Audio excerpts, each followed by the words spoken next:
Hey gamers, welcome back to Doomsday Gaming with yours truly, Captain Morgan. Today we're taking a look at Hand of Fate. You've still got less than 14 days to get it, so get it and check this out. It's a card game where you build your own deck with cards as you earn throughout the game. You build that deck, and then you play against the dealer, and the dealer shuffles out different, like, quote-unquote levels, where he lays cards down. You move from card to card. If you land on an event card like the ambush card there, it gives you a short little story, and then once you make a choice, you have to pull a card. He gives you choices: success cards and failure cards. If you succeed, you get stuff. He gives you stuff that out of your deck, the deck that you're playing with. If you fail, sometimes you fail big. Like, you'll lose equipment, he'll curse you, he'll take away from your max health, he'll throw monsters at you.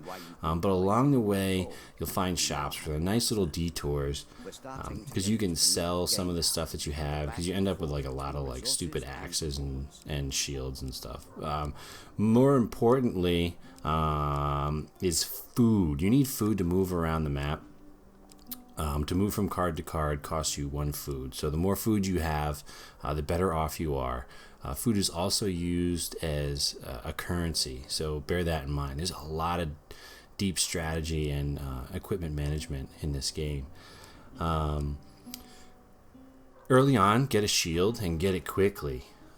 It's used in the fighting, and the fighting mechanics are really good. One of the cool things about this, it's not just a card game. Once you draw monsters, it takes you out of the story, and you have a playable character that puts you in the in the middle of a fight. So you'll draw an event card like the Winding Trail, and it's like, there's a tree, and then the bandits jump out, and you're like, what happens next? Well, you fight them. The fighting mechanics are very straightforward. It's a lot of defense, and the reason that is because later on in the game the difficulty goes up exponentially. So after you figure out how to counterattack, stun, and roll away from unblockable attacks, they just start throwing mountains of enemies at you, and the bosses get substantially harder.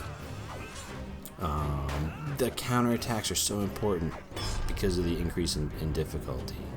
And there's so much strategy involved in taking out enemies with ranged weapons versus enemies with spells and up close.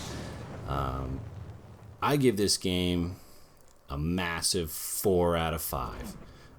You have to get it. You have to play it. Check it out. Even if when you get like halfway through, it gets too hard, it's okay. It's still really enjoyable, even if you don't have the time to put in to master it. There's stories within stories here. Things develop over time. Just get it. Check it out. Thanks for tuning in. Doomsday Gaming.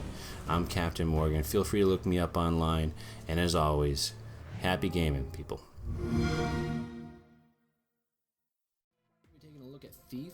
Giving you a little review on it. If you want to play a game at night, in the dark, a game that's in the dark and sneak around for the sake of sneaking, then Thief is your game. The graphics are average. Because most of it takes place at night, I think you miss out on a lot of the textures and reflections and stuff. But it's got good particle effects. The noises and ambience is really good. So it is a nice game to play at night. The NPCs are cool. Your character's kind of boring.